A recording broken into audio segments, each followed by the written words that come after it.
بسم اللہ الرحمن الرحیم۔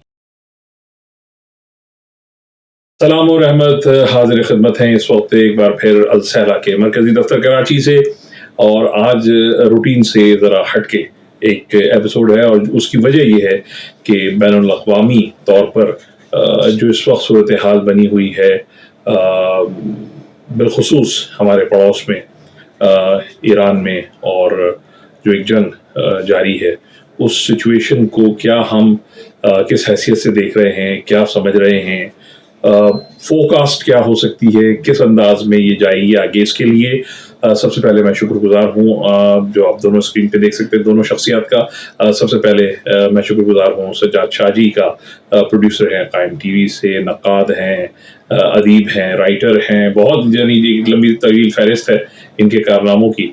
ان کا اور بین الاقوامی طور پر مقالے بھی آڈیو اور رائٹنگ میں لکھتے رہتے ہیں ویکلی بیسس پر، جو میں سنتا رہتا ہوں، بہت ہی زیادہ معلوماتی۔ ان کے ساتھ میں نے زحمت دی ہے، میرے ہر دل عزیز دوست ہیں، اور بے انتہا مصروفیت کے باوجود یہ وقت نکالا ہے فیاض احمد نے۔ Fayaz J F enterprise trading جو ہماری ایک کمپنی ہے، اس کے آنر ہیں، اور ان کا تعلق بنیادی طور پر زمینی ٹریڈ ایران کے ساتھ ہے۔ یہ ان حقائق کو بہت بہتر سمجھتے ہیں جو لوگ زمینی راستے سے یعنی مال کی رسد طلب دونوں پر کام کر رہے ہیں، امپورٹ اینڈ ایکسپورٹ پر۔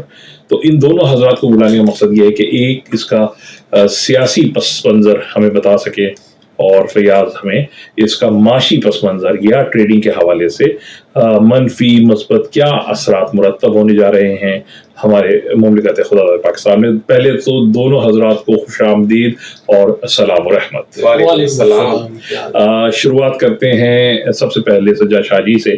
سجاد شاہ جی، جو صورتحال ہے، کیا یہ اچانک ہوئی ہے؟ کیا یہ ایکسپیکٹڈ تھی کہ ایسا ہی ہونا ہے، یا یہ مسلط کی گئی ہے؟ سب سے پہلے تو میں شکر گزار ہوں آپ کا، جواد شاہ جی کا، السیلا ٹریول اینڈ ٹورز کا، کہ انہوں نے اس پلیٹ فارم پہ موقع دیا آ کے بات کرنے کے لیے۔ میں خود کو اس قابل نہیں سمجھتا کہ میں کسی بھی مسئلے پہ کوئی بات کروں۔ بہرحال جو بھی ناقص معلومات ہیں، جو بھی محدود سا علم رکھتے ہیں، اس کی روشنی میں گفتگو کرنے کی کوشش کروں گا۔ شاہ صاحب، آپ نے جو پہلا سوال کیا ہے کہ کیا یہ اچانک ہو گیا، دیکھیں اچانک تو نہیں ہوا، اس لیے کہ وہ کہتے ہیں نا کہ وقت پرورش کرتا ہے برسوں، حادثہ ایک دم نہیں ہوتا۔ تو ایسا نہیں ہے، یہ ایک بہت پرانی لڑائی ہے، آج کی نہیں ہے یہ لڑائی، یہ بہت پرانی لڑائی ہے۔ اگر میں اس کو مختصراً لے کے جاؤں گا، اگر آپ اس پہ جائیں تو یہ قوم بنی اسرائیل کون ہے، پہلا ہمارا مدعا یہ آتا ہے کہ یہ ہیں کون، جن کا قرآن میں بھی بہت زیادہ ذکر آیا ہے، مختلف جگہوں پہ ذکر ہے۔ دیکھیں، حضرت ابراہیم علیہ السلام جب نینوا کو چھوڑ کے نکلتے ہیں تو آپ کے ساتھ ہجرت کرتی ہیں آپ کی۔ نینوا سے مراد آپ کی کون سی سرزمین ہے؟ نینوا کی سرزمین جو نجف اور کربلا کے درمیان میں آتی ہے۔ کربلا کا ایک نام نینوا بھی بتایا جاتا ہے۔ تو یہ وہاں پہ مختلف آبادیاں ٹکڑوں کی شکل میں تھیں، کوئی بہت بڑے شہر نہیں، تریے بنے ہوئے تھے۔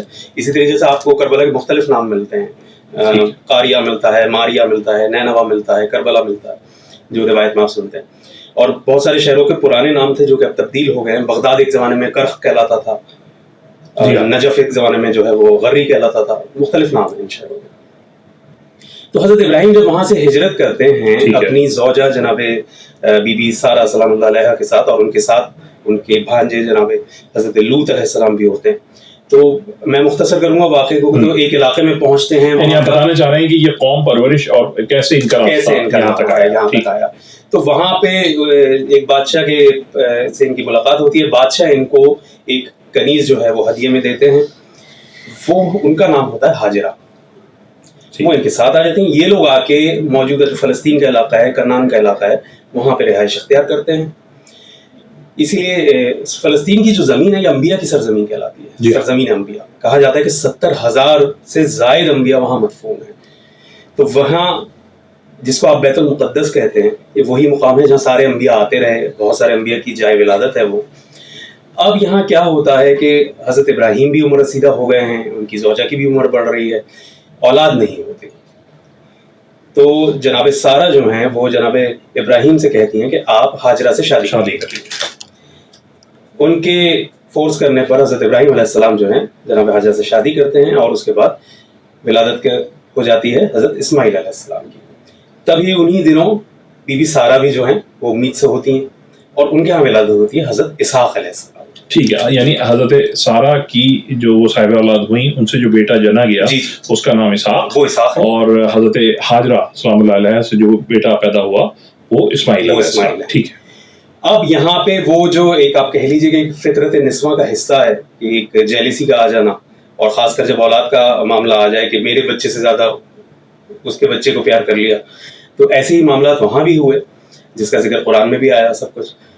اور پروردگار عالم نے حضرت ابراہیم کو کہا کہ سارہ ہماری محسنہ ہے, وہ جیسا کہتی ہے ویسا کر دیں. اور پھر آپ کے علم میں پورا واقعہ ہے کہ کس طریقے سے مکے کی بے آب و گیار وادی کے اندر آ کے جناب ہاجرہ اور جناب اسماعیل کو وہاں پہ بسا دیا حضرت ابراہیم علیہ السلام نے. اچھا, ہم یہاں جو ہے وہ لفظ استعمال نہیں کرتے کہ وہ چھوڑ کے آ گئے, کیونکہ قرآن نے لفظ استعمال کیا اسکن, تو یعنی سکونت اختیار کی. بسا کہ نبی سے یہ بات بعید نہیں ہے کہ نبی کی اس طریقے سے چھوڑ کے آ جائے اپنے اہل والے, وہاں بسایا.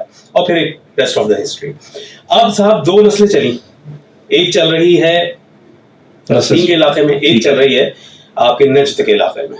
ٹھیک ہے, ٹھیک ہے. وہاں جو ہے وہ حضرت ابراہیم کی اولاد جناب اسماعیل سے ایک نسل ہے جس کو آپ بنی اسماعیل کہتے ہیں, بنی اسماعیل کہہ رہے ہیں, اور ایک طرف اسحاق سے, حضرت اسحاق سے.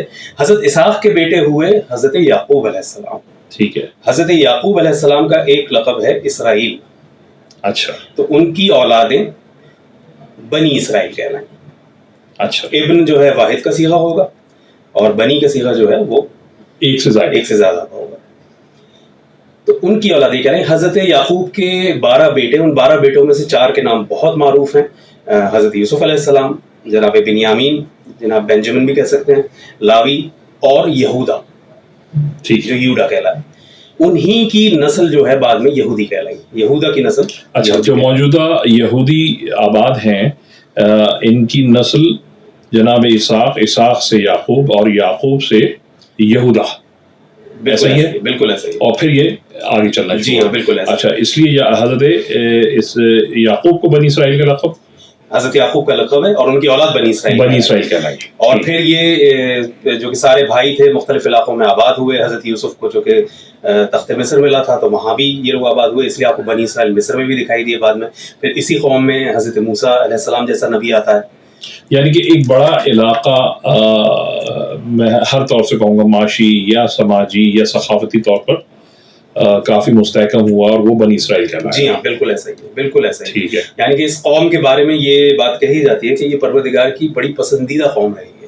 ٹھیک ہے. اور ایک عرف عام میں کہتے ہیں بڑی لاڈلی قوم رہی ہے. ٹھیک ہے. مگر انہوں نے نافرمانیوں کی حد کر دی, اس قدر نافرمانیاں کی ہیں پروردگار عالم کی کہ پروردگار نے پھر ان کے اوپر مصیبتیں بھی نازل کی ہیں, عذاب بھی نازل کیے ہیں. حضرت موسیٰ کے دور میں وہ 10 کمانڈمنٹس وہ سب کچھ سارے سلسلے 40 سال. دوسری طرف وادی مکہ کے اندر جناب اسماعیل کی نسل چلتی رہی. وادی مکہ کے اندر جناب اسماعیل کی نسل چلتی ہے, جس کے اندر جناب عبد المناف آتے ہیں, لوی, غالب, فہر, عبد المطلب جن کا اصل نام شیبۃ الحمد ہے, عبد المطلب جناب ابو طالب, اور پھر خاندان رسالت آگے شروع ہو جاتا ہے. ٹھیک. تو اب یہاں جو آپ کانفلکٹ پوچھا تھا کہ یہ جھگڑا کیا ہے, دیکھیں سرزمین فلسطین کے اوپر سب سے پہلے جو آباد ہو رہے ہیں وہ بنی اسرائیل ہیں. ٹھیک ہے, بنی اسرائیل وہاں پہ آباد ہو رہے ہیں. اب بنی اسرائیل کا آج بھی یہ ان کا مائنڈ سیٹ ہے, یہ میں ان کا مائنڈ سیٹ بتا رہا ہوں, نقل کفر نہ کفر باشد, کہ وہ یہ کہتے ہیں کہ بھائی ہاجرہ جو تھیں وہ تو کنیزی میں آئیں حضرت ابراہیم کی, اور سارہ جو تھیں وہ حضرت ابراہیم کے ہی خاندان سے تھیں, اور ان کی زوجہ بھی تھیں. تو یعنی آپ کہہ لیجیے کہ وہ ایک رائل بلڈ سے تھیں. تو وہ کہتے ہیں کہ یہ کیسے ہو سکتا ہے کہ کنیز کی نسل میں سب سے سپیریئر نبی آ گئے. اچھا, عقائد مختلف ہو گئے. جی, جیسے مسلمانوں میں سیدوں کا مقام کہلاتا ہے نا, کیونکہ سید بلانگ کرتے ہیں رسول خدا سے, اس خاندان سے, ان کے اندر وہ خون موجود ہے. ایک سید کتنا آج کے دور کا گنہگار کیوں نہ ہو, مگر آپ اسے غیر سید کا صدقہ نہیں دے سکتے, زکوٰۃ نہیں دے سکتے. ٹھیک ہے, تو یہ تو ایک ہمیں ماننا پڑے گا نا کہ اتنی فضیلت تو اس کے پاس ہے. اب ذمہ داری الگ ہے, وہ ہمارا ایک علیحدہ ٹاپک ہے, اس پہ انشاءاللہ پھر کبھی بات کریں گے. لیکن یہ یہودیوں کا ایک مائنڈ سیٹ بنا کہ یہ تو ہیں کنیز زادی کی نسلیں, اور یہودی کا ہمیشہ سے یہ ماننا رہا ہے کہ ہم دنیا پہ حکومت کرنے کے لیے آئے, باقی ساری قومیں جو غیر مذاہب کی ہیں یا کسی بھی مذہب کی نہیں ہیں وہ سب ہماری. اچھا, اس میں میں ایک سوال آپ سے ضمنی کرنا چاہ رہا ہوں کہ زائنسٹ اور جوز یہ ایک ہی نسل ہے, یہی علیحدہ لوگ ہیں؟ بہت اچھا سوال کیا آپ نے شاہ صاحب. دیکھیں Judaism is an ancient religion. Ancient religion ہے, بہت پرانا مذہب ہے, اس کو مذہب کہہ لیجیے. اور زائنزم جو ہے وہ ایک سیاسی تحریک ہے, یہ ایک پولیٹیکل موومنٹ ہے. زائنزم جسے ہم صہیونی نظام کہتے ہیں, صہیونیت کہتے ہیں, یہ کہتے ہیں, ان کا ماننا ہے صہیونی نظام, یہ کہتے ہیں صہیونی نظام کے تحت یہودیوں کا اپنا ایک ملک ہونا چاہیے, اپنا وہ ایک علاقہ ہونا چاہیے, اور اس علاقے میں کسی غیر مذہب کے شخص کو آ کے وزٹ کرنے کی اجازت ہے, مگر وہ وہاں پرماننٹ ریزیڈنٹ نہیں ہوگا اور وہاں کاروبار نہیں کرے گا, شادی نہیں کر سکتا. یہ ساری سینکشنز اس کے اوپر لگاتے ہیں, اور یہ سب انہوں نے اپنی حکومت قائم بھی کری. آپ اگر آج سے 1400 برس پہلے کا نقشہ ملاحظہ کریں مشرق وسطیٰ کا, تو آپ کو جو آج گریٹر اسرائیل کی صورت میں نقشہ نظر آ رہا ہے, اس پورے علاقوں پہ ان کی حکومت تھی, یہ ہر جگہ بیٹھے ہوئے تھے. مگر جب خیبر میں ان کو شکست فاش ہوتی ہے, یہاں تک کہ یہ وہ جو ایک انتہائی فرٹائل لینڈ جو فتح کا علاقہ ہے وہ بھی یہ رسول کو دے دیتے ہیں, اور رسول خدا صلی اللہ علیہ وآلہ وسلم جو ہے وہ اسے ہبہ کر دیتے ہیں اپنی بیٹی کو مال فے کی صورت میں. اب دیکھیں اسلام میں یہ دو چیز آتی ہیں یہاں پہ جو ہمارے بچوں کو سمجھنے کی ضرورت ہے, بزرگ ہم سے بہتر جانتے ہیں کہ مال فے جو ہے یہ وہ مال ہوتا ہے, ایک تو مال غنیمت ہے. غنیم کہتے ہیں بکریوں کے یا بھیڑوں کے ریوڑ میں جو سب سے پیچھے کمزور ترین بچہ چل رہا ہوتا ہے نا, اسے غنیم کہا جاتا ہے. تو جب بھیڑیا شکار کرتا ہے تو اس کے ہاتھ وہ بھیڑیں تو بھاگ جاتی ہیں, وہ چونکہ کمزور اور لاغر ہوتا ہے تو وہ اس کو شکار کر لیتا ہے, تو وہ اس کے لیے مال غنیمت ہوتا ہے. تو مسلمانوں کا یہ حال تھا کہ اس میں بھی 2-3 گروپ کام کرتے تھے. ایک گروپ جو ہے وہ صرف مال غنیمت کے لالچ میں جاتا تھا, تو وہ مال غنیمت ان کے حصے میں آتا تھا. تو یہ تو وہ ہے جو جنگ میں آپ کو مال حاصل ہو. ایک وہ مال جو آپ کو بنا لڑے مل جائے وہ مال فے, جس کو قرآن نے کہا مال فے, اور اس پہ رسول کا اختیار ہے کہ وہ جس کو چاہے وہ مال لے, اور اس پہ کوئی سوال نہیں کر سکتا. پھر وہ فدق کا معاملہ آپ کو پورا پتا ہے. تو وہاں تک ان کی حکومت تھی. خیبر میں شکست فاش کے بعد ان کو مدینہ چھوڑنا پڑا, مدینہ کے ارد گرد کے سارے علاقے چھوڑنے پڑے. وہاں پہ بنو قریظہ, بنو قنیقہ, یہ سارے قبیلے یہود کے تھے. اوس خزرج جو مدینہ کے قبیلے تھے, جو پوری سراؤنڈنگز میں ہی تقریباً انسائیڈ مدینہ بھی یہودی بہت تھے. ایسا ہی ہے. اسلام کی جتنی بھی غزوات ہیں, سریہ ہیں اور جنگیں ہیں اس کے بعد کی بھی, وہ ساری موسٹلی جو ہیں وہ کفار مکہ اور یہودیوں کے ساتھ ہی ہوئی ہیں. عیسائی اس قدر مقابلے پہ نہیں آیا. عیسائی جب بھی مقابلے پہ آیا ہے اس نے یا تو مقابلے سے ہی انکار کیا ہے, جیسے مباہلہ آپ کی صورت میں آپ کے سامنے واقعہ ہے کہ عیسائی آئے بحث کرنے کے لیے اور مباہلے پہ بات ٹھہری تو وہ پیچھے پلٹ گئے, انہوں نے کہا ہم نہیں کریں گے. تو عیسائیوں کے ساتھ ہمارا مسلمانوں کا ایسا کوئی بیٹل نہیں رہا. یعنی جہاں تک آپ کی بات میں سمجھاؤں کہ ہم 2 مکتبہ فکر لے کے چل رہے ہیں, جس میں ایک جناب اسماعیل کی نسل تھی, ایک جناب اسحاق یعنی یہودا سے ہونے والی نسل ہے. اب موجودہ صورتحال تک جب ہم آ رہے ہیں تو اس میں چونکہ ظاہری طور پر بائی دی لینڈ یہودی کمزور ہیں, یعنی ان کے پاس جو لینڈ ہے وہ کم ہے, یعنی کمپیریٹیولی دوسرے مسلم ممالک کے مقابلے میں, وہ کیا گریٹر اپنی دوبارہ سے وہ گریٹرشپ کو قائم کرنے کے لیے سب کیا جا رہا ہے؟ بالکل ایسا ہی, اصل منصوبہ یہی ہے. دیکھیں یہاں پہ اگر میں غیر جانبدار ہو کے بات کروں تو میں چلیں تھوڑی دیر کے لیے آپ کو یہودیوں کی طرف سے ان کا نظریہ پیش کروں کہ وہ کیا نظریہ رکھتے ہیں. وہ یہ نظریہ رکھتے ہیں کہ چونکہ ہم اللہ کی سب سے برگزیدہ قوم ہیں, سب سے پسندیدہ قوم ہیں. اچھا پھر جیسے کہ بھی میں نے آپ کو بتایا کہ بنی اسرائیل شروع سے فلسطین کنعان ان علاقوں میں آباد رہے, تو اب وہیں انہی یہودی قوم کے اندر حضرت عیسیٰ علیہ السلام کی آمد ہوتی ہے. حضرت عیسیٰ علیہ السلام کے آنے کے بعد کچھ لوگ انہی یہودیوں میں سے عیسائیت اختیار کر لیتے ہیں. ٹھیک ہے. حضرت عیسیٰ علیہ السلام کے آسمان پہ چلے جانے کے بعد مختلف اس میں عقائد ہیں. کچھ کرسچنس کے, ہمارے عیسائی بھائیوں کے جو عقیدے ہیں وہ یہی کہتے ہیں کہ جی وہ شہید ہو گئے. کچھ ان کے ہاں بھی مانتے ہیں کہ ہاں وہ اٹھا لیا گیا آسمان پہ, کیونکہ وہ نعوذ باللہ اللہ کے بیٹے تھے تو انہیں آسمان پہ اٹھا لیا گیا. ٹھیک ہے جی. تو اب وہاں ہوتا کیا ہے کہ عیسائی ہو گئے, اس کے حضرت عیسیٰ کے آسمان پہ اٹھائے جانے کے 570 580 یا کم و بیش 600 سال کے اندر رسول خدا کی آمد ہوتی ہے عرب کے اندر. اب رسول خدا جب اسلام کا پیغام اثر نو پہنچاتے ہیں, ویسے تو حضرت آدم سے لے کے اسلام کا ہی پیغام چلا ہے, لیکن جب رسول خدا اس پیغام کو عام کرتے ہیں اب وہاں کے لوگ جو ہے اسلام بھی قبول کرتے ہیں. تو پہلے وہاں سے ایک قوم رہ رہی تھی اہل یہود, اب وہاں عیسائی بھی تھے, پھر اس کے 600 سال کے بعد وہاں مسلمان بھی تھے. تو یہودیوں کے لیے یہ بات بڑی مشکل ہے برداشت کرنا کہ ان کی زمین کے ہی لوگوں نے ان تینوں مذاہب کے لیے جیروشلم ایک خاص بالکل اہمیت کا. آپ کو میں یہاں روکتا ہوں. فیاض بھائی, کٹ ٹو دی 2025. آپ سے بھی وہی سوال ہے, کیا اچانک یہ وار آ گئی, اور چونکہ آپ کا تعلق تجارت سے ہے اور زمینی تجارت سے, اور براہ راست ایران کے ساتھ زمینی تجارت جو ہم پاکستان اور ایران ٹریڈنگ معاہدہ ہے اس کے تحت کرتے ہیں, کیا دیکھتے ہیں اس کو, کیا ہو رہا ہے آپ کی نظر میں؟ پہلے تو بہت شکریہ آپ کا جواب بھائی بلانے کا یہاں پہ, اور سجاد بھائی کا بھی بہت شکریہ کہ ہم لوگوں نے اس کو ذرا بحث لے کے آئے اور ہم اس کے اوپر ڈسکشن کریں. اصل میں یہ ظاہر ہے آج کا تو شروع ہے نہیں ہے, یہ کئی سینچری سے چلتا ہوا آ رہا ہے, لیکن ہمیں اس کے جو نتائج ہیں وہ معاشی نتائج کے اوپر زیادہ بات کرنی چاہیے, کیونکہ ہمارا اس سے زیادہ لنک اپ رہا ہے, میرا خاص طور پر. ٹھیک ہے, تو میں اس حساب سے بات کروں گا. ایران اور اسرائیل کی جو وار ہو رہی ہے, یہ تو کیونکہ مجھے جو دنیا کے نیا بلاک بنتا ہوا نظر آ رہا ہے, بیسکلی یہ وہ ایک سینیریو ہے. وہ سینیریو ایسے ہے کہ اسرائیل نے, کیونکہ امریکہ کی اسرائیل کے پیچھے ظاہر ہے امریکہ تھے اور وہ ساری چیزیں سب کو پتہ ہے, آسان ہے سب کو, اور کیونکہ چائنا کا اپنا نیا بلاک بنانے لگا ہے, تو سیکیورٹی اس منظر نامے کو سیاسی طور پر بین الاقوامی طور پر بدلتے ہوئے دیکھ رہے ہیں. بالکل ایسے ہی ہے, کیونکہ نیا بلاک بننے جا رہا ہے نا, کیونکہ اب ظاہر ہے دیکھیں پہلے جو کیا کہتے ہیں, جو پہلے امریکہ کی مونوپلی تھی یہاں پہ, وہ ظاہر ہے چائنا نے بریک کری, یعنی طاقت تبدیلی کی طرف, ہاں پاور شفٹنگ اسے کہنا چاہیے, پاور شفٹنگ کی طرف ہو رہی ہے, بلاک جو بن رہا ہے, کیونکہ ایران ایسی جگہ پہ ہے, اور خاص طور پہ پاکستان کا اس میں بہت مین رول ہے, کیونکہ اس کی لوکیشن جغرافیکل ایسی ہے کہ جس سے یہ کنیکٹ ہوگا. چائنا اور ویسٹرن کو جو کنیکٹ کرے گا وہ پاکستان کا گوادر سے ایران چابہار سے پھر آپ پورے ویسٹ کو کنیکٹ کریں گے. تو بیسکلی جو مجھے جو جنگ نظر آتی ہے وہ یہ یہاں پہ جو فلو ہے تجارت کا, اس کی کیا کہتے ہیں زیادہ جس نے فائدہ اٹھانا ہے, وہ اس جگہ پہ جو رول کرے گا اس خاص کنیکٹنگ ایریا میں, وہ اس جگہ سے میجر بینیفٹ لے سکے گا ایز کمپیئر کہ جس کا انڈائریکٹ. یہ بڑی آپ بڑی کروشل بات کر رہے ہیں, بڑی نازک بات کر رہے ہیں. کیا رول نظر آ رہا ہے پھر آپ کو پاکستان کا بین الاقوامی طور پر اس جنگ کو؟ دیکھیے جنگ کسی کے بھی حق میں بہتر نہیں ہے, بالکل. کیا آپ کو لگتا ہے کہ چونکہ ہماری افواج پاکستان چونکہ دنیا کی بہترین افواج پاکستان میں شمار ہوتی ہے, اور سپہ سالار جو ہیں اس وقت ریاست متحدہ امریکہ میں موجود ہیں, کیا دیکھ رہے ہیں, کیا مطلب اس کو کوشش کریں گے وہ کہ یہ ہیٹ کم ہو اور کسی ایک تصویر پر بیٹھے؟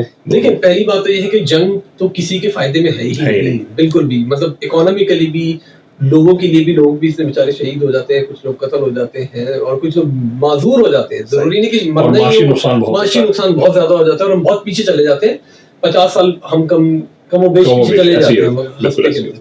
اس میں یہ ہوتا ہے کہ ہمارا جو پاکستان کا رول ہے, کہ پاکستان اس میں واقعی اس وقت کی رول پلے کر رہا ہے کہ ہمیں جو ہے اس وار کو روکنا چاہیے, کیونکہ یہ ہمارے لیے کیا اس پورے ریجن کے لیے فائدے مند نہیں ہے, فائنینشلی بھی. خاص طور پہ آپ سوچیں کہ اس وقت تو کیا کہتے ہیں مہنگائی جس طرف ہر جگہ ہی ہے, وہ ریسیشن تو ابھی تک چل ہی رہے, ختم تو ہوا نہیں ہے. پھر ہمارا جو تجارت کا جو مین روٹ ہے, جیسے میں نے آپ کو پہلے بتایا کہ چائنا بارڈر ایران کے ساتھ لگتا ہے, افغانستان کے ساتھ لگتا ہے, اور ایران کا افغانستان کے ساتھ بھی لگتا ہے, اوپر رشیا کے ساتھ بھی ہے. بالکل صحیح. تو یہ کوئی اتنی چھوٹی جنگ نہیں ہے جس کو سمجھنا بڑا ضروری ہے. اور ظاہر ہے جو پیچھے لوگ ہیں وہ چاہتے ہیں کہ ہم اس جگہ پہ, خاص طور پہ جو کنیکٹنگ ایریا ہوتا ہے, دیکھیے کنیکٹنگ ایریا دنیا میں جہاں پہ بھی ہوتا ہے, اور خاص طور پہ جو ایک کانٹیننٹ سے دوسرے کانٹیننٹ کو ملاتا ہے, وہ جو کنیکٹنگ ایریا ہوتا ہے وہ بہت زیادہ وائٹل رول پلے کرتا ہے اس پورے سسٹم. آپ کو لگ رہا ہے کہ ہم اس انداز میں اس جنگ کو دیکھ بھی رہے ہیں اور ٹیکل بھی کر رہے ہیں بینگ اے پاکستانی؟ بالکل. ہم لوگ ہماری ایز اے نیشن, جو ہمارے وزیر خارجہ میں لوگ بیٹھے ہوئے ہیں, عاصم منیر صاحب وہاں پہ امریکہ میں ہیں, وہ ان کو دے نو دے آر ویری اسمارٹ. ظاہر ہے وہ اس لیے وہاں پہ ہے. یہ بات سمجھنے کی ضرورت ہے کہ جو ہم پاکستانی لوگ سمجھتے ہیں کہ ان کو نہیں پتا, ان کو ہم سے بہت زیادہ پتا ہے اور بہت اچھے طریقے سے. اور اگر اتنے امپورٹنٹ نہ ہوتے تو دنیا کی اتنی بڑی طاقت جو ہے انہیں وہاں اکیلے بلا کر ملاقات نہ کرتی. بالکل یہی بات ہے. ہمیں اس چیز کو ضرور نظر رکھنا چاہیے کہ یہ جو نئی پاور شفٹنگ ہونے والی ہے نا, اس میں ہمارا بہت امپورٹنٹ رول ہے. اور ہم لوگ کیوں اس کیا کہتے ہیں, ہم ایران کے لیے کیا کر سکتے ہیں, ہم امریکہ کے لیے کیا کر سکتے ہیں, اور ہم چائنا کو اور کیا کہتے ہیں اس ریجن کو ملانے کے لیے ہمارا یعنی آپ سمجھتے ہیں کہ پاکستان اس وقت ایک ایسے ڈیفائننگ مومنٹ میں ہے کہ جہاں وہ چائنا کی دوستی، ایران کی پڑوسی ہونے کا حق، اور ساتھ میں ریاست متحدہ امریکہ سے جو ہمارا ایک تجارتی تعلق اور فوجی تعلق اس کو برقرار رکھ سکے. بالکل یہ بہت زیادہ ضروری ہے، آپ کے سامنے ہے. مطلب ہمیں ابھی آپ دیکھیں نا، جیسے ایران اسرائیل وار چل رہی ہے اور ہمارے آرمی چیف کو وہاں بلایا گیا، مدعو کیا گیا، اور لنچ پہ جو 1 گھنٹے کی ملاقات تھی وہ 2 گھنٹے میں تبدیل ہو گئی. ظاہر اس میں صرف انڈیا پاکستان تو وار تو ڈسکس نہیں ہوئی ہوگی آبویسلی، ظاہر اس میں ایران کا بھی رول پلے پوچھا گیا ہوگا کہ آپ کا کیا سٹانس ہے، افغانستان بھی لگتا ہے تو آپ اس کو کس طرح ہینڈل کریں گے، کس طرح اس کو دیکھنا چاہیں گے. ظاہر ہے وہ میٹنگ آپ کو پتا ہے کہ وہ پھر 2 گھنٹے میں تبدیل ہو گئی.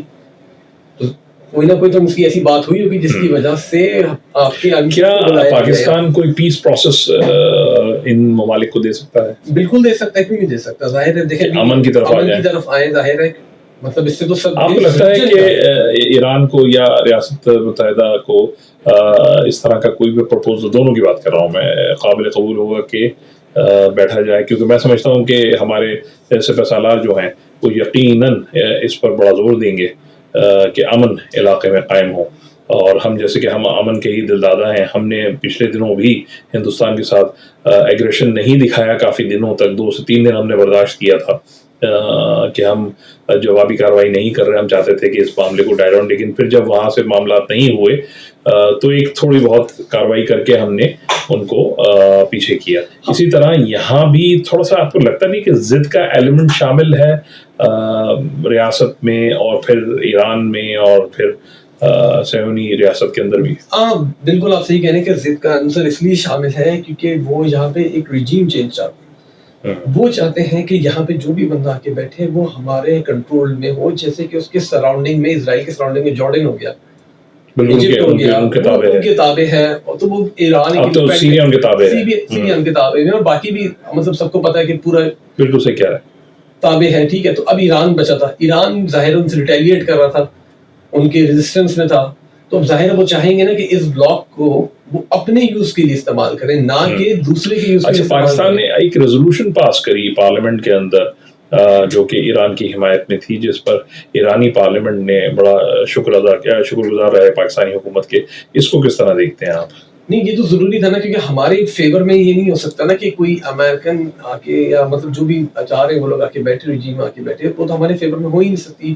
ایونچولی وہ تو ان کے بینیفٹ کو یعنی آپ یہ کہنا چاہ رہے ہیں کہ پاکستان یہ چاہتا ہے کہ علاقے کی تبدیلی علاقے کی مرضی سے ہو، ایسے نہیں ہو کہ مطلب اب اس کے اوپر ایک مسلط کیا جائے، امپوز نہ ہو.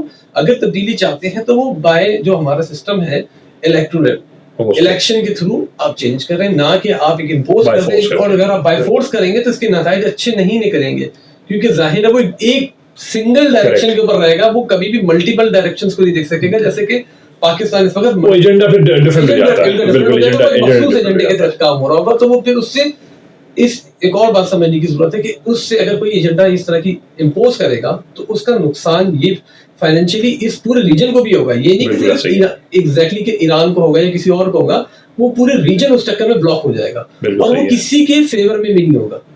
اگر کوئی سوچ رہا ہوگا کہ ہم اس سے صرف سنگل بینیفٹ اٹھا لیں گے، وہ فیور نہیں ہے. آپ سمجھتے ہیں کہ اس کے منفی معاشی اثرات پاکستان پر بھی پڑیں گے؟ بالکل بہت زیادہ، کیونکہ ہمارے پڑوسی ملک ہے، ہمارے جیسے افغانستان کے ساتھ ٹریڈ ہے، ہماری ایران کے ساتھ بھی ٹریڈ ہے، وہ بھی ظاہر افیکٹ ہوگی. کچھ چیزیں ہم ان کو بیچتے ہیں، کچھ چیزیں ہماری ریکوائرمنٹ ہے جو ہمیں چاہیے، جو کہ وہاں پہ زمینی راستوں سے بہت ایزی ہے. پھر سمپل بات یہ ہے کہ ایران سے آگے جو یورپ کنیکٹ ہو جائے، جیسے ٹرکی ہو رہا ہے، باکو، آذربائیجان ہے، وہ پورا ریجن ہے نا، اور کہیں نہ کہیں یہ تیل بردار ملک ہے. بالکل ایسے ہی ہے. یہ تیل بھی تو ایک آپ کو پتا ہے کہ جیسے عراق میں ہوا تھا، جی ہاں، جو وار کی گئی تھی، وہ تیل کے لیے کی گئی تھی، اور الٹیمیٹلی شاید یہاں بھی یہی صورت ہے. لیکن مجھے تیل کا زیادہ اس لیے نہیں لگتا کیونکہ تیل اب کیونکہ دنیا جو ہے ایکو موڈ کے اوپر چلی گئی ہے، بیٹری کے اوپر زیادہ کام کر رہی ہے، آلٹرنیٹو انرجی کے اوپر کام کر رہا ہے. تو مجھے اب یہ والا آئل والا جو چیپٹر ہے یہ اتنا زیادہ ریلیونٹ نہیں رہا. بہت خوب ہے. سجاد شاہ جی، آپ نے تو بہترین تاریخ جو ہے وہ اسلام کی بھی، یہودازم کی بھی، پلس کرسچینٹی کی بتائی. موجودہ دور میں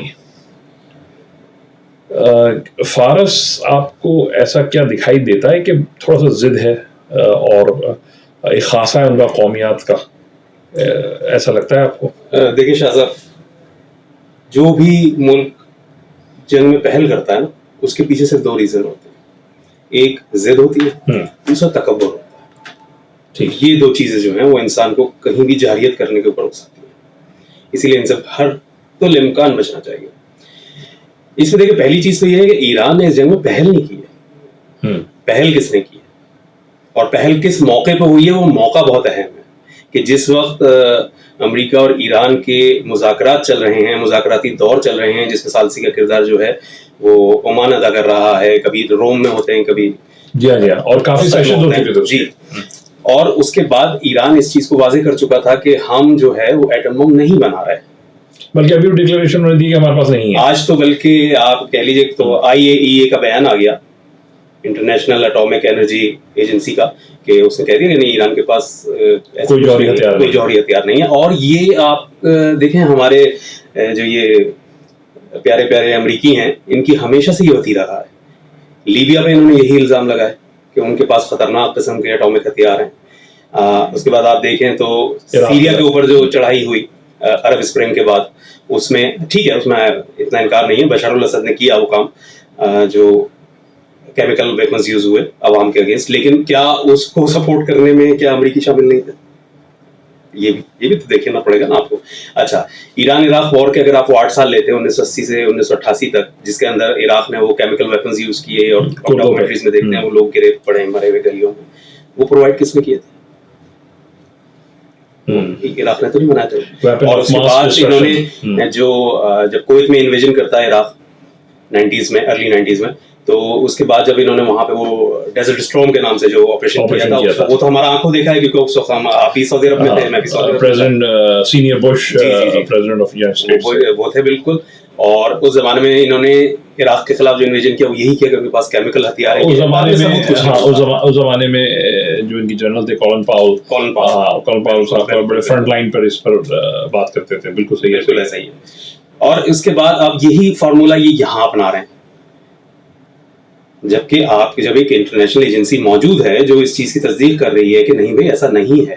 ہاں، وہ جو یورینیم کی افزودگی کی بات ہو رہی ہے وہ تو ضروری ہوتی ہے، اس سے صرف نیوکلیر نہیں بنایا جاتا، اس سے پاور پلانٹس چلتے ہیں، اس سے بہت کام ہوتا ہے. ایسا دیکھیے، ویسٹ کا ماننا ایسا ہے کہ ہاں، یورینیم انریچمنٹ جو کی جاتی ہے ان تیسری درجے کے ممالک میں، اس کا مقصد کہیں بھی ان کو انرجی کرائسس نہیں ہے، وہ اس سے ہتھیار بناتے ہیں. وہ بیسکلی وہ 3% کی اجازت ہوتی ہے کہ 3% آپ اس کو کر سکتے ہیں، یوز میں لا سکتے ہیں. لیکن یہاں یہ ایران کے معاملے میں تو اسے 3% کی بھی اجازت نہیں دے رہا ہے، مطلب ایکسٹرا جو ہے اس پہ زیادتی ہو رہی ہے. اور پھر آپ دیکھیں کہ اس اہم مذاکرات کے درمیان میں اچانک سے اسرائیل جو ہے وہ ایک خطرناک قسم کا حملہ 13 جون کو کر دیتا ہے. 35 سال سے ایک ملک معاشی پابندیاں فیس کر رہا ہے، کم و بیش 35 سال سے زیادہ عرصہ ہو گیا ہے ایران، اور اس کے باوجود بہتر معیشت پر وہ کھڑے ہوئے اپنے بلبوتے پر. کیا ویسٹرن پاورز اس کو ہضم نہیں کر پا رہی ہیں؟ شاہ صاحب، ایران جو ہے نا ایک بڑا پراسرار ملک ہے. پراسرار کس معنی میں ہے؟ ہمیشہ سے اس ملک کے اوپر کوئی بھی دوسری قوم قبضہ نہیں کر پائی. اچھا، جتنے ہتھیار اس وقت، ایک مائنڈ سیٹ یہ چل رہا ہے کہ جی یہ بڑی وار جو ہے بڑی سلو ردم میں جائے گی، اس لیے کہ وہ چاہ رہے ہیں کہ ایران اپنے میکسیمم اپنا ایمونیشن یوز کرتے ہیں. لیکن کمال کی بات یہی ہے کہ ایران کے پاس جتنے ہتھیار سامنے آپ کو اس وقت نظر آ رہے ہیں اس سے کہیں زیادہ اس وقت انڈر گراؤنڈ ہو گئے. یہ بڑا پراسرار ملک ہے، اس پہ کبھی کوئی حکومت، ایون جب میں آپ کی بات کر رہا ہوں، ایون جب برطانیہ سے لے کے جاپان تک اپنی حکومت قائم کی ہے، ایران ان کے تسلط میں نہیں آیا اس طرح جس طرح باقی ممالک. میں یہی جاننا چاہ رہا ہوں کہ کیا عرب ریاستیں، بالخصوص خلیجی ریاستیں، کیا اب ایک سٹینڈ لے پائیں گی اس انداز میں ایران کے حق میں؟ مجھے لگتا ہے کہ شاید لے پائیں گی. اس کی وجہ یہ ہے کہ یہ ہے 2025، حالات بہت مختلف ہیں. اب امریکہ کا مغرور چہرہ جو ہے وہ دنیا کے سامنے ہے، ان کی پالیسیز کھل چکی ہیں. اب دنیا میں جو ہے وہ ایک سپر پاور نہیں رہے گی. یہ ریجیم چینج وہ ایران میں کرنا چاہ رہے ہیں، مگر یہ ورلڈ وائڈ ہوگی. اور میں یہ نہیں کہتا کہ عرب بہت بھرپور طریقے سے آ جائیں گے. لیکن عرب وہ کہتے ہیں نا کہ دشمن کی مدد نہ کرنا بھی ایک طرح کی مدد ہوتی ہے. مطلب آپ سمجھتے ہیں کہ کیا آنے والے وقت میں کئی پاور گیم پلیئرز ہوں گے؟ بالکل, یعنی اس بار ایک نہیں ہوگا, ہاں بالکل, اس بار 2-3 گیم پلیئرز ہوں گے. بالکل ہوں گے, جس میں کہ آپ دیکھ رہے ہیں کہ اس وقت China, Russia, even north Korea ہے طاقت کے اعتبار سے. نارتھ کوریا ہے, چائنا ہے, رشیا ہے. اور لیکن سجاد شاہ جی یہ سب جن ممالک کا آپ نام لے رہے ہیں, نارتھ کوریا کو لیں, ایران کو لیں, رشیا کو لے لیں, فی الحال تو خود اپنی وار میں جھیل رہے ہیں یوکرین کے ساتھ, اور جو موجودہ پاور نظام ہے اس میں ان کو دہشت گرد قرار دیا ہوا ہے کہ بھائی یہ تو خود دہشت گردی پھیلا رہے ہیں. دیکھیں پہلی بات ہے کہ وہ نظام چلا کون رہا ہے؟ امریکہ. ہر ادارہ ان کا بنایا ہوا ہے. تم ہی قاتل, تم ہی منصف, مجھے یقین ہے میرے خلاف فیصلہ آئے گا. تو یا تو وہی والی بات ہے کہ میرا قاتل ہی میرا منصف ہے, کیا میرے حق میں فیصلہ دے گا. تو نظام ہی ان کا بنایا ہوا ہے, آپ کو اس نظام کو توڑنا ہوگا, اس میں وقت لگے. کیا ہمیں بہت سمجھداری سے, جیسے میں نے بھیا سے ابھی ذکر کیا کہ بہت سمجھداری سے مظاہرہ نہیں کرنا پاکستانیوں کو, بالکل کرنا ہے, بالخصوص ہماری فوجی قیادت کو, سیاسی قیادت کو, کہ ہمارا ایک اسٹریٹجیکل رول ہوگا پورے خطے کے اندر, اور ہم یہ فضل ربی ہے کہ ہم یہاں پر ایک بہت ہی کروشل جغرافیکل پوزیشن میں موجود ہیں. تو اس کا استعمال آپ سمجھتے ہیں کہ بہت بہتر. میں بہت پر امید ہوں فیلڈ مارشل عاصم منیب صاحب سے کہ وہ یقینی طور پر افواج پاکستان کا سر بلند کرتے ہوئے, جیسے کہ انہوں نے کیا ہے, آگے بھی بہتر اور مثبت کوئی راستہ دنیا کے لیے اس میں نکالیں گے. بالکل ایسا ہی ہوا, اس لیے کہ پاکستان خوش قسمتی سے اس کی جیولوجیکل جو پوزیشن ہے نا وہ اتنی بہترین ہے کہ وہ اس کی اسٹریٹجک اہمیت کو بڑھاتی ہے ہر لحاظ سے. دیکھیں یہ پاکستان جو ہے نا, یہ بیچ میں ایک ایسا کوریڈور ہے کہ آپ ایشیا سے, سینٹرل ایشیا سے یورپ جائیں یا دنیا کے اس طرف جائیں اور دنیا سے اس طرف آئیں. دنیا کی خواہش یہ رہی ہے کہ ہماری افواج پاکستان کو, چاہے وہ ایئر فورس ہو یا نیوی ہو, اس کو اسٹیپ ڈاؤن کریں, لیکن اس کے باوجود ہم جو ہیں وہ ماہرانہ صلاحیتوں کے ساتھ نمایاں ہیں دنیا میں. میں بات یہ کر رہا ہوں خطے میں نہیں, ہم دنیا میں نمایاں ہیں. یعنی ہماری افواج پاکستان, آرمی ہو, ایئر فورس ہو یا انٹیلیجنس ایجنسیز ہو, یہ بہت پالشڈ ہے. اس کی وجہ کیا بنی بنیادی طور پر کہ ہم تمام تر کرپشن نظام ہونے کے باوجود, معاشی پریشانیاں ہونے کے باوجود, افواج پاکستان جو ہے وہ کافی حد تک اپنے آپ کو کمپوز لے کے چلتی ہے اور بین الاقوامی طور پر اپنا سر بلند رکھتی ہے. اس کی کیا آپ دیکھ رہے ہیں اسٹریٹجی؟ جی بالکل, پاکستان آرمی جو ہے وہ, پاکستان آرم فورسز جو ہے وہ دنیا میں ہمیشہ ٹاپ 10 رینکنگ میں رہی ہے دنیا کی افواج میں. اور اس کے بہت سارے واقعات ہیں کہ ہم نے کتنے ملکوں کو, ایون امریکن آرمی تک کو ہم نے ریسکیو کیا صومالیہ جیسے ملک کے اندر. جی ہاں, تو یہ سارے واقعات موجود ہیں. اور واقعی میں اس میں کوئی شک نہیں ہے کہ پاکستان جو ہے وہ بہت زیادہ بدقسمتی سے کرپشن کا شکار ہے, ہر ادارہ کرپشن کا شکار ہے, مگر اس کے باوجود ہماری افواج پاکستان جو ہے بڑی منظم ہے, بڑی ڈسپلنڈ, اس میں کوئی ڈاؤٹ نہیں ہے, اور بہت اسکلڈ ہے, جس کا حالیہ مظاہرہ ہم نے ابھی دیکھ لیا جب ہندوستان نے ہمارے اوپر جارحیت کی. تو اس کے نتیجے میں آپ نے دیکھ لیا. میں یہاں یہ کہوں گا رافیل طیاروں میں کوئی خرابی نہیں ہے, آپ ایک بار پائلٹ بدل کے دیکھیں. یہ بات ہے. پاکستان آرمی از 100 ٹائم مور اسکلڈ دین. فیاض کیا دیکھتے ہیں آپ کے, جیسے کہ یہ سیونی ریاست جو ہے ٹارگٹ کر رہی ہے فارس کو, کیا ان کی نظر میں ہم بھی ہیں اس کے بعد؟ میرے خیال سے تو بالکل ہے, وہ نظر میں ہم لوگ کیوں نہیں ہیں, کیونکہ ہماری اسٹریٹجیکل پوزیشن بہت اسٹرانگ ہے. ظاہر ہے, میں نے آپ کو پہلے ہی بیان کیا تھا کہ ایک آواز اٹھتی ہے کہ ہم اگر ان سے تعلقات قائم کر لیں تو کیا برا کیا جب بہت سارے عرب ممالکوں نے کیے ہوئے ہیں. کیا ہمارا اسٹیٹمنٹ تو جو قائد اعظم کا اسٹیٹمنٹ تھا, ہم وہیں پہ کھڑے ہوئے کہ ہم جب تک فلسطین کے حقوق کی بات نہیں ہوگی, فلسطین کی زمین آکوپیٹ نہیں کی جائے گی, جب تک ہم اس کو ایکسیپٹ نہیں کر رہے, جو کہ قائد اعظم کا ایک شروع سے سٹانس رہا ہے.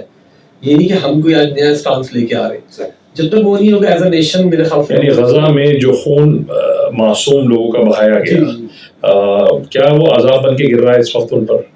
ہم میرے خیال سے تو اب جو دنیا جس طرح سے ٹرانسفارم ہو چکی ہے, اور بڑی معذرت کے ساتھ ہمارے جو گورنمنٹ کے ادارے ہیں دنیا میں جو گورنمنٹ کو چلا رہے ہوتے ہیں, وہ ایز اے ریلیجن اس چیز کو کیری نہیں کرتے کہ ہم وہ ایک ریلیجس فیکٹر کو دیکھ رہے ہو, وہ چاہے ہو, چاہے کرسچینٹی ہو, چاہے وہ سے بالا تر ہو کے کر رہتے ہیں. اور یہ تو ہماری اپروچ ہے کہ نہیں, انسانیت ہے, اور ہم لوگ ریلیجس کیونکہ اٹیچمنٹ ہماری بہت زیادہ, تو ہم اس لیے بات کر رہے ہیں, لیکن ہم نہیں چاہتے کہ ایسا کچھ ہو, بالکل انکلوڈنگ کہ ظاہر اگر ہم یہ پہلی چیز کچھ ممالک پڑھتے بیچ میں اور اس غزہ والی سچویشن کو پہلے ہینڈل کر لیتے اور لائک وہ قتل و غارت گری اور وہ جنوسائیڈ نہ ہوتا اور کوئی نہ کوئی بہتر سولوشن نکال لیتے تو آج ہم یہاں پہ نہیں ہوتے. لیکن اب کچھ لوگوں کی ضد ہے, کچھ لوگ بہت ساری فوٹیجز آئیں جس میں بچے اپنی ماؤں کی لاشوں کو اٹھا کے رو رہے تھے, اور دوسری طرف تل ابیب میں اور جیروشلم میں لوگ جشن منا رہے تھے کہ انہوں نے یہ کارنامہ انجام دے دیا. کیا وحشی پن نہیں تھا یہ صہیونی ریاست کی طرف سے؟ بالکل وحشی پن ہے. دیکھیں جہاں بھی جنگ خون اور یہ چیز بہے گی وہ تو کنڈیم کرنا چاہیے. وہ تو ہم جیسے کہ کسی بولنا چاہیے کہ غیر مذہب بھی ہوگا, ہم اس کے لیے بھی وہ رکھتے ہیں. جیسے بھی بالکل آج اگر تل ابیب میں بھی غیر اور معصوم بچے یا کوئی بھی شخص اس میں شہید ہوتا ہے جس کا وار سے کوئی تعلق نہیں ہے, ہم اس کے لیے وہی صدمہ رکھتے ہیں جو ہم غزہ کے مظلوموں کی رکھتے ہیں. لیکن اس کا مقصد یہ نہیں ہے. ہم یہ کہنا چاہ رہے ہیں کہ خدا را اس خون کی ہولی کو صہیونی ریاست کو ختم کریں. یہ زائنسٹ ٹائپ آف سوچ جو ہے یہ سوائے تباہی کے اس خطے میں اور کچھ نہیں لے کے آ رہی ہے. ٹریڈ کے حوالے سے اگر یہ کہیں بیٹھتے ہیں تو آپ سمجھ رہے ہیں کہ ہمارے لیے ہمیں ٹریڈ بڑھانی چاہیے اور ہمیں زیادہ بہتر انداز میں زمینی راستے سے فائدہ اٹھانا چاہیے. جی بالکل ایسا ہی. زمینی راستہ بہت اہمیت رکھتا ہے. اچھا, یہ گوادر سے ہے, گوادر سے ہے, پھر آگے تافتان سے ہے, آگے تافتان سے بھی ہے, اور بیچ میں ایک دو بارڈرز اور بھی لگتے ہیں. وہاں سے بھی آپ ٹریڈ اپنی دنیا میں بڑھاتے ہیں تاکہ آنا جانا اور اکنامیکل آپ کی سچویشن اچھی بہتر انداز میں امپروو ہو سکے. نہ کہ ہم اگر یہ سوچ رہے ہیں کہ ہم اگر کوئی بھی برابر میں ایران کے ریجیم چینج ہو کے کوئی آ کے بیٹھ جائے گا اور وہ یہ سوچ رہے کہ اس جگہ کو کنٹرول کرے گا, تو میں نے جیسے پہلے کہا وہ اس کے لیے بھی بلاکیج ہوگی, اور وہ سینٹرل ایشیا ٹو ویسٹ یہ بھی ایک بلاکیج بن جائے گی. بالکل صحیح. اور پھر کوئی کیونکہ ظاہر ہے دیکھیں جیسے اگر ضد اور انا میں اگر بیٹھ کے کوئی ناجائز کرے گا تو وہ پھر آلٹرنیٹ روٹ سے پر کام نقصان سبھی کا ہو جائے گا. نقصان سبھی کا ہو جائے گا. جیسے ایگزامپل دیتا ہوں میں اپنے ناظرین کو ایک چھوٹی سی بات اور اس میں تھوڑا سا واضح کرتا چلوں. فیاض میرے بہت ہی قریبی دوستوں میں سے ہیں اور اہل سنت سے تعلق رکھتے ہیں, لیکن اس کے باوجود انہوں نے زائرین جو شیعہ زائرین عراق سفر کرتے ہیں بائی بس جاتے ہیں چابہار کی طرف, ان کے لیے بھی فیسلیشن سینٹر کا قیام 2 سال سے کیا ہوا ہے. گو کہ ابھی تک وہ ایکٹیو نہیں ہو پا رہا ڈیو ٹو کچھ ٹیکنیکل گلچ کی وجہ سے. کیا دیکھ رہے ہیں زائرینوں کا آمد و رفت فیاض آن گراؤنڈ؟ زائرینوں کا آمد و رفت مجھے جہاں تک لگ رہا ہے وہ بڑھے گا, کیونکہ ظاہر اس وقت ایئر اسپیس آپ کے سامنے بند ہوئی ہوئی, تو اب آلٹرنیٹ روٹس تو آپ کے پاس بائی سی تو ہے نہیں, تو آخر میں بچتا ہے بائی روڈ صرف. تو آپ کے پاس ظاہر ہے وہ تو یعنی آپ یہ کہنا چاہ رہے ہیں کہ کبھی بھی مذہبی سیاحت ختم نہیں ہوتی, چاہے مکہ مدینہ ہو یا کربلا نجف یا مشہد, اور لوگ بڑھیں گے اس میں جائیں گے. اس جگہ کو یوٹیلائز کر سکتے ہیں ہم لوگ ظاہر ہے, کیونکہ یہ تک ایران سے پھر آگے سعودیہ بھی کنیکٹ ہو رہے ہیں جہاں پہ, جو کہ اب جو ایسے کہ حج اور عمرہ بڑا, حج تو بہت مہنگا ہو چکا ہے. آپ کی نظر میں, چونکہ میں لوگوں کو بتانا چاہ رہا ہوں, کیا یہ پیسج سیف ہے ٹریولنگ کے لیے کراچی سے لے کے یعنی ایرانی بارڈر تک؟ جی بالکل سیف ہے الحمدللہ, ایسی کوئی پریشانی نہیں ہوتی. بس ظاہر ہے اس روٹ پہ زیادہ ٹریولنگ نہیں ہے تو فیسلٹیز کم ہے, لیکن الحمدللہ میں تو آتا جاتا رہتا ہوں. بہت اچھا, بہت سے آگے کی طرف ماشاءاللہ سے ہمارے بلوچ بھائی بھی بہت اچھے ہیں, بہت ویلکمنگ ہیں. بلوچوں کے متعلق ایک چیز تو آلریڈی ہی پاکستان میں بہت زیادہ مشہور ہے, وہ یہ ہے کہ ان کی مہمان نوازی بہت کشادہ دل اور بہت مہمان نواز اور بہت ہی پیار کرنے والے لوگ. بہت کم میں خاص ہم بلوچوں سے انٹریکٹ کرتے ہیں, ہمارا تعلق دونوں کا رہا ہے. ہمیں ہمیشہ انہوں نے جس محبت سے نوازا ہے شاید ہم اس انداز میں اس محبت کو لوٹا بھی نہیں پائے. یہ بات آپ کی میں بالکل سیکنڈ کرتا ہوں, اور اسپیشلی جو مہمان آئے, جو باہر کا آدمی اس کا وہ بڑا احترام کرتے ہیں. تو یعنی کہ یہ راستہ بالکل سیف ہے, صرف پرابلم نہیں ہے, سیف ہے. جیسے کہ اگر آپ دن میں ٹریول کریں تو آپ کے لیے ایزی ہے, جو نئے, لیکن میرے خیال سے موسمی اعتبار سے سخت ہے. جی موسم تو ظاہر ہے بہت صحرا ہے, صحرا میں تو گرمی زیادہ ہوتی ہے دن کے ٹائم, تو لوگ اس لیے پریفرنس رات ہی کرتے ہیں. لیکن میرا یہ کہنا ہے کہ جو فرسٹ ٹائم ٹریول کرا کوسٹل بیلٹ ہے یہ, یعنی جی کوسٹل بیلٹ ہے, فرام کراچی ٹو گوادر سے بارڈر 250 تک کوسٹل بیلٹ آپ کے لیفٹ ہینڈ سائڈ پہ کنٹینیو چلے گی. اچھا, بڑا خوبصورت منظر. میں آج تک جا نہیں سکا ہوں, فیاض بھائی نے مجھے کئی مرتبہ دعوت دی ہے لیکن یہ ہو نہیں پایا, لیکن اس سال ضرور کوئی پروگرام بناتے ہیں وہاں جانے کے لیے. آخری اینڈ اپ نوٹ آپ کی طرف سے کیا ہونا چاہیے, کیا دیکھ رہے ہیں اس جنگ کے متعلق آنے والے دنوں کے اندر, پریڈکشن کیا, فورکاسٹ کیا آپ کی نظر میں؟ میری نظر میں فورکاسٹ یہ ہے کہ یہ جنگ بہت جلدی ہی سیٹل ڈاؤن کی طرف جا رہی ہے, اور یہ ہو جائے گی, کیونکہ اس میں اس وقت جو چائنیز بلاک, رشین بلاک اور پاکستان، یہ جو 3 بلاک ہیں یہ میجر بلاک ہیں. یہ لوگ اس کے چائنا اور رشیا سے بھی تھوڑی دیر پہلے کانٹیکٹ بھی کریں کہ ہم اس کے اندر ایک رول پلے کرتے ہیں تاکہ اس جنگ کو ختم کر سکیں، کیونکہ یہ جنگ کسی کے مفاد میں نہیں ہوگی. کسی کا کوئی مفاد ہو سنگل، وہ صرف ایک بندے ایک ملک کا مفاد ہے جو کہ اس جگہ پہ اپنی وہ ریجیم چینج کرنا چاہ رہا ہے، جو کہ سمپل بینیفٹ میں نے آپ کو بتایا پہلے کہ وہ لینا چاہ رہا ہے. اور جو اس کے اثرات ہیں وہ اثرات تو ظاہر ہے، اگر یہ جنگ بڑھتی ہے تو مطلب کے لیے یہ نہیں سوچے کہ کوئی وہ بچ جائے گا یا اس کے اوپر نہیں ہوگا، ایونچولی وہ کیونکہ ظاہر ہے وہ جب جو بھی آگے بیٹھے سماجی معاشی ہر طریقے اور معاشرتی ساری تقریباً بالکل تکلیفات تو میرے اندازہ یہ ہے کہ اور دعا ہے اللہ سے کہ یہ جلد سے جلد ایک طرف ختم ہو. سجاد شاہ جی، اینڈنگ نوٹ اگر آپ سے لیا جائے، اپنی بصارت میں کیا دیکھ رہے ہیں اس صورتحال کو؟ میں فیاض بھائی کی بات کو سیکنڈ کروں گا، اس سے متفق ہوں میں کہ یہ انشاءاللہ بہت جلد جو ہے یہ جنگ اپنے اختتام کی طرف جائے گی. اس کی وجہ یہ ہے کہ دیکھیں ابھی تک بڑی طاقتیں اس میں کیوں نہیں انوالو ہو رہی ہیں، اسی لیے انوالو نہیں ہو رہی ہیں کہ ہر سب کی بنیادی خواہش امن ہی ہے. تو امن ہونا چاہیے. بیچ میں ایک ملک جو ہے وہ ذرا وہ کہتے ہیں نا کہ کچھ زیادہ کچھ آپے سے باہر ہو جائے تو اسے لگام ڈالنا ضروری ہوتا ہے. تو آئی ہوپ کہ وہ ہو جائے. اور اس کے ساتھ ہی میں دیکھ رہا ہوں کہ آنے والے کچھ دنوں کے اندر بہت جلد انشاءاللہ ایام اعزاز سے پہلے معاملات جو ہیں وہ سکون کی طرف آ جائیں گے. اور آخری سوال یہ لانے والا تھا کہ عاشورہ قریب ہے اور چونکہ عراق نے اپنے تمام ہوائی اڈوں کو بند کر دیا ہے، کیا دیکھ رہے ہیں آنے والے عاشورے کو؟ تھوڑا سا دیکھیں، اگر خدا نخواستہ یہ معاملات اسی طرح چلتے رہتے ہیں اور ایام اعزاز تک پہنچ جاتے ہیں تو بہت ڈسٹربنس ہوگی.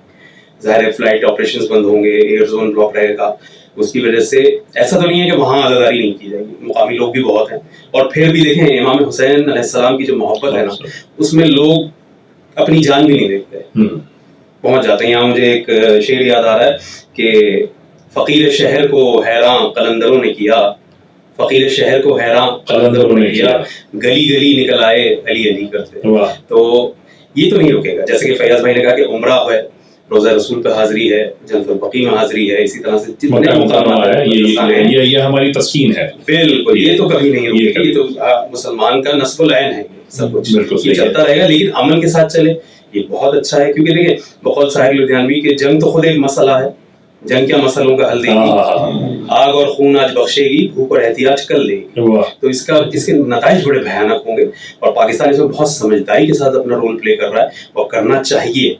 اگر فلسطین کے اوپر ہونے والی اس بربریت کے اوپر سارے مسلم ممالک ہمیشہ سے کوشش کرتے رہے، مگر اگر ایک مشترکہ لاہ عمل بنا کے اس کوشش کو کریں تو ہم بہت سارے فلسطینیوں کی جان بچا سکتے تھے، بہت سارے مسائل کو حل کر سکتے تھے.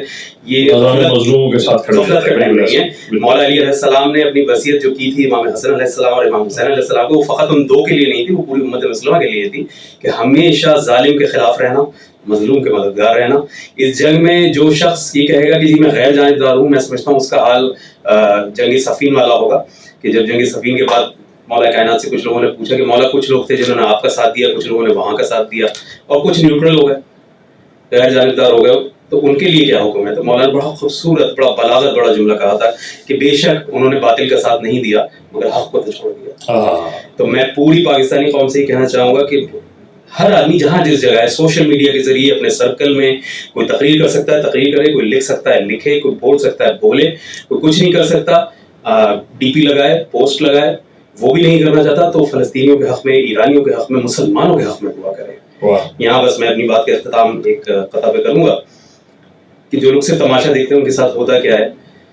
جلتے گھر کو دیکھنے والوں، پھوس کا چھپر آپ کا ہے، آگ کے پیچھے تیز ہوا، آگے مقدر آپ کا ہے. اس کے قتل پہ میں بھی چپ تھا، میری باری اب آئی، میرے قتل پہ آپ بھی چپ ہو، اگلا نمبر آپ کا ہے. یہی حال ہے. جاگ جائیں مسلمان اور جاگ جائیں ہم لوگ بھی. میں سلام پیش کروں گا افواج پاکستان کو، میں سلام پیش کروں گا اپنے تمام جنرلز کو، تمام جوانوں کو کہ جو ثابت قدمی کے ساتھ اس مملکت خدا داد پاکستان میں کھڑے ہوئے ہیں اور ہماری حفاظت بھی کر رہے ہیں اور بہتر سوچ کے ساتھ آگے بڑھ رہے ہیں. پرامن دنیا کی توقع کے لیے اور آنے والے وقت کی بہتری کی دعا کے ساتھ آپ دونوں حضرات کا بہت بہت شکریہ.